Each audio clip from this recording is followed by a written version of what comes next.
Mariner left Special Branch HQ feeling dissatisfied. Flynn was a friend, but he wasn't telling him everything, and he sure as hell wasn't listening.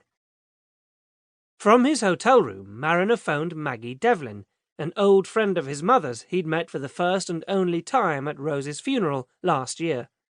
He was in two minds about contacting her.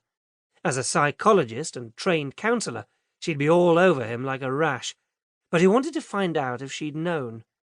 Mariner recalled her mentioning that, as a student, she'd been actively involved with human rights organisations, like Amnesty International.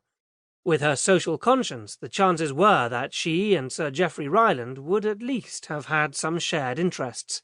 It'd be good to meet Maggie again, just to say hello. But as the only available link with his mother's past, he also wanted to pick her brains. He was in luck. She sounded delighted to hear from him and could meet him that evening. Next up, he phoned Anna. As before, her mobile was a no-go, so he tried the landline. Becky picked up. Mariner had always liked Anna's friend, but she sounded tired and a bit low. "I'm not supposed to tell you this, but babies are hard work," she said. "We'd like to keep Anna for a few days. Is that okay?" Of course. It bought him a little more time, should he need it. "It's wonderful having a live-in babysitter, and she's doing some valuable research." At that point, Anna must have asked for the phone. "What research?" "Oh, take no notice. It's just Becky being Becky."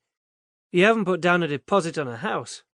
He was joking, really, but she didn't notice. "No, nothing like that." She was keeping something back, but Mariner was too preoccupied to pursue it. They talked about nothing for a couple of minutes until he rang off. Then he showered and changed and ordered some unexpectedly good soup and a sandwich from room service. He'd arranged to meet Maggie in a Soho bar. He was there ahead of her and beginning to wonder if he'd come to the wrong place when she breezed through the door, her hair wild from the windy evening, and with her dramatic black cloak billowing out behind her. "Tom! How lovely to see you again!" Mariner caught a whiff of incense as she kissed him on both cheeks before studying him at arm's length. "You look knackered." "I'm fine." They had to battle to get through the crush at the bar, and grabbed a couple of bar stools before ordering drinks from a very camp waiter.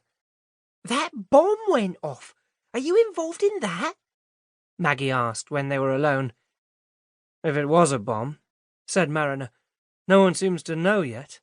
But yes, I'm involved in more ways than you'd think. We were there, just going into the church when it happened. I helped in the rescue operation." Mariner fought to deflect the recurring mental image. It was unimaginable, blood and glass everywhere. Ever the counsellor, Maggie couldn't help asking, "Have you talked to someone?"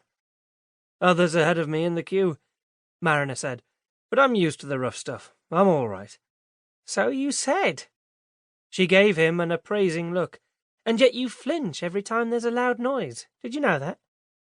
Mariner hadn't. "I'm just tired. She didn't believe him. Their drinks came. "You're still with Anna?" "Yes, we're thinking about having kids." It just sort of came out. Most people would have reacted with delight and enthusiasm. Maggie's response was more measured. "And you're okay with that?" She was a bloody good counsellor. Could read him like a self-help guide. "Yes," he said. Then, "No." It was a relief to say it. "Anna's idea." She's just become godmother to her friend's little girl, and it seems to have changed everything. She's besotted." "That's a pretty normal female response," said Maggie. "And how old is she? Mid to late 30s? She's approaching that now or never age, too," she went on, conscious that the biological tide is beginning to turn against her. "Exactly.